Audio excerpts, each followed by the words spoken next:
Coming up on today's show, we're going to take a look at the 49ers injury report heading into Sunday's game against the Jacksonville Jaguars. We have a health update on Elijah Mitchell. His status for Sunday's game, a little bit unknown. He might not go. And also, we're going to take a look at the top 2022 NFL draft prospects in the defensive backfield because, of course, that's the biggest area of need for this franchise right now. But before we get started, if you think the Niners are going to make it 2 in a row and win back-to-back games, 3 of 4, hit that thumbs up icon, like the video, and let's get the good vibes going.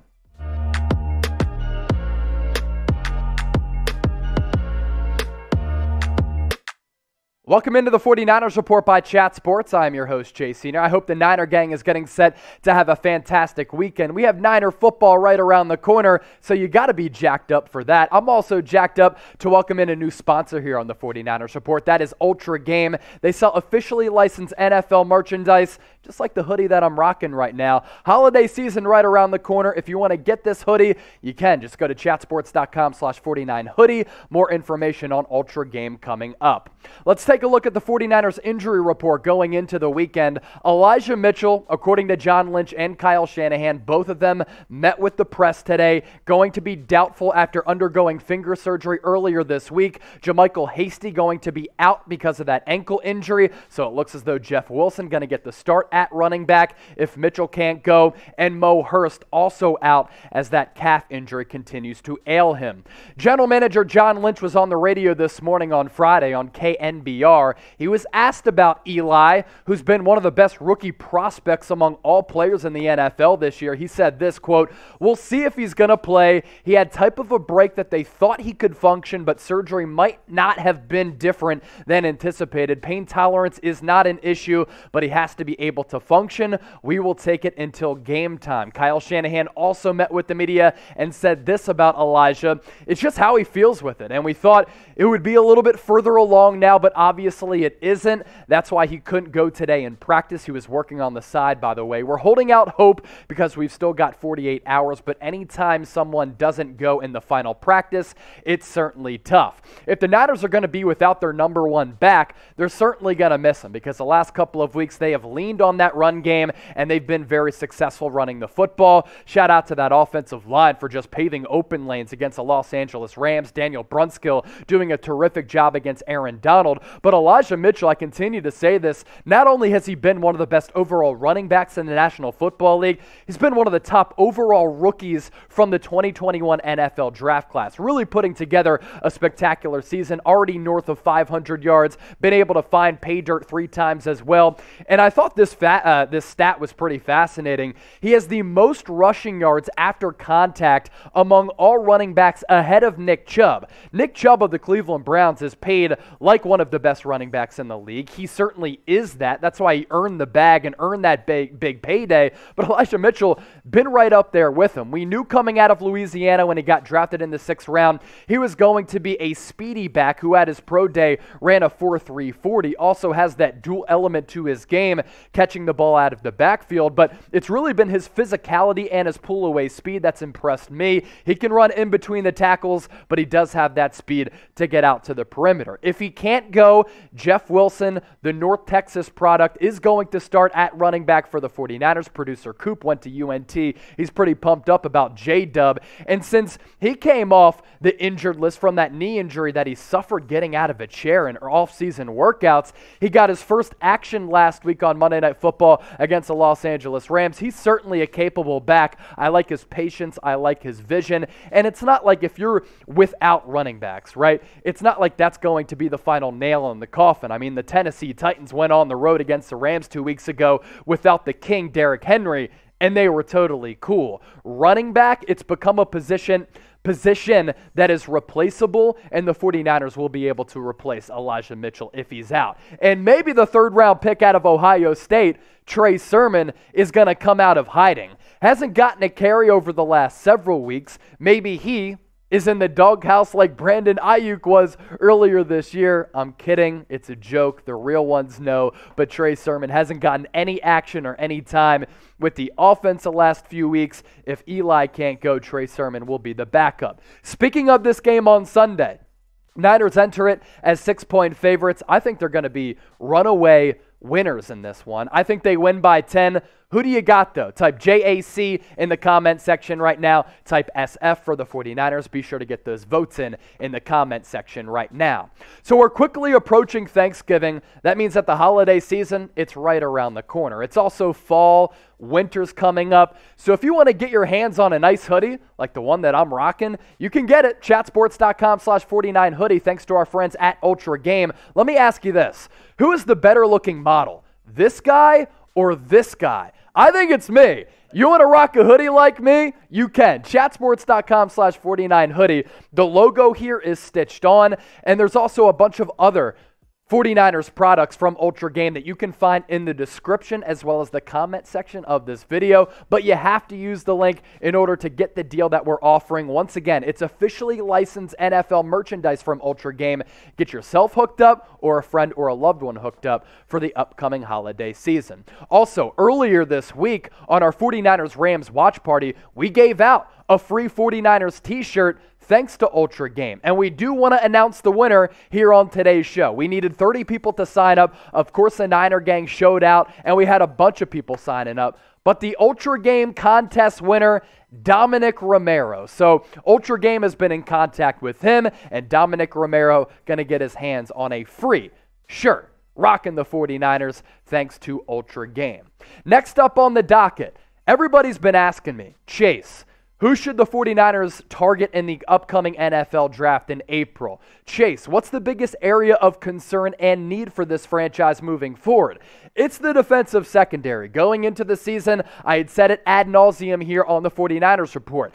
Outside of Jason Verrett, they're pretty weak in the back end. And if Jason Verrett were to go down with an injury, that would mean that San Francisco is ultra thin in the secondary. So, coming up, we're going to take a look at the top defensive back prospects in the 2022 NFL Draft. Let's first take a look at the available draft slots that San Francisco has in the draft. Now, they don't have a first-round pick because they traded that away to move up to take Trey Lance at number 3. They can always trade back into the first round or trade up in the draft. Keep that in mind when we take a look at some of these prospects who may or may not be available for San Francisco. Have a second-round pick currently slated at 45th, a third-round pick, fourth-round pick, and fifth-round pick. You can get impact players at these slots. Just look at Elijah Mitchell, look at Jalen Moore, Talanoa Hufanga, as well as Diamador Lenore. While John Lynch and Kyle Shanahan have missed at some of those premium draft slots, they've been able to get some playmakers later on in the draft. And then their draft selections round out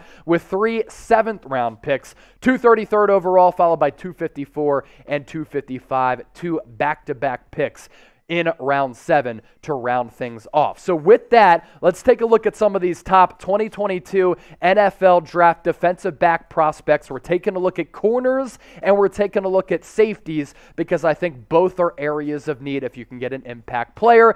The miss and the passing up on Asante Samuel Jr. still hurts me to this day because he's been balling out and Aaron Banks has barely been playing. Derek Stingley of LSU, by far and away the best cornerback prospect in this draft class, has dealt with a couple of injuries over time. This guy's a stud. One-on-one coverage, you can leave him out on an island and he's going to be able to really flourish and excel. I'm that high on this prospect. And if you're interested in watching some football porn, just turn on some highlights from Kyle Hamilton, the safety out of Notre Dame. His range from sideline to sideline is phenomenal. He can bring about physicality. He's got good range. He's got elite speed. Absolutely love that prospect. I think he could be a top 10 pick in this 2022 NFL draft. Then other guys who probably are going to go in the first round or early in the second, depending on if they can improve their draft status. Tyke Smith, defensive back out of Georgia. Kyer Elam out of Florida. I know they gave up massive amount of points against Samford over the weekend, but he's pretty solid. Daxton Hill, defensive back out of Michigan. Kind of a hybrid guy. Reminds me a little bit of Jabril Peppers. He can play safety. He can play corner. I love that versatility when you look at prospects, especially DBs. Let's move on. Andrew Booth Jr. out of Clemson. That defense has been down this year. He's a really good player. So too is Jalen Catalan out of Arkansas. I love what Barry Odom has been able to do as a defensive coordinator for the Razorbacks with Sam Pittman as the head coach. That's a big reason why they've been ranked all throughout this year. Ahmad Gardner out of Cincinnati. Luke Fickell doing a phenomenal job on the defensive side of the football with the Cincinnati Bearcats. I think it's a joke that they're not getting respected more. Noah Daniels out of TCU, very good DB as well. And Roger McCreary out of Auburn, a good cornerback for the Auburn Tigers as well. So those are guys who are going to be fringe first rounders, maybe even second rounders, and they all come into play for San Francisco at that second round pick, or if they want to move up in the back half of that first round or early in the second. And this is where guys will really start to come into range for John Lynch and Kyle Shanahan on the defensive back end. Darian Kendrick out of Georgia, Trenton McDuffie out of Washington, Marcus Hooker out of Ohio State for a much improved defense that's gotten better each and every week. My favorite player among all these guys, including Jordan Battle out of Alabama, is Jaquan Brisker. When you turn on Penn State games, he flashes consistently. Now, I covered this team a couple years ago, and I think James Franklin has done a terrific job of compiling a bunch of NFL talent, big-time NFL talent, over the last couple of years. Game management has been James Franklin's problem. Compiling high-end assets and talent hasn't been his problem. And Jaquan Brisker has burst onto the scene as one of the better safeties in the nation this year. Sideline-to-sideline speed, really like his physicality. I like his ball skills as well. Went to Lackawanna County Community College, transferred to Penn State, and since he hopped on board with the Nittany Lions, he's been playing lights-out football. I would love him in the second round to be a future safety for this organization. And let's round out with these last five guys. Deshaun McNary, we go to low-level, medium-level colleges here at Central Michigan. Taywon Mullen out of Indiana. Their defense has been bad, but he's shown flashes. Martin Emerson out of Mississippi State. Brandon Joseph, a safety out of Northwestern. And Alante Taylor, the cornerback out of Tennessee. How about the way that Tennessee has been able to play? I mean, nobody thought this team was going to be good.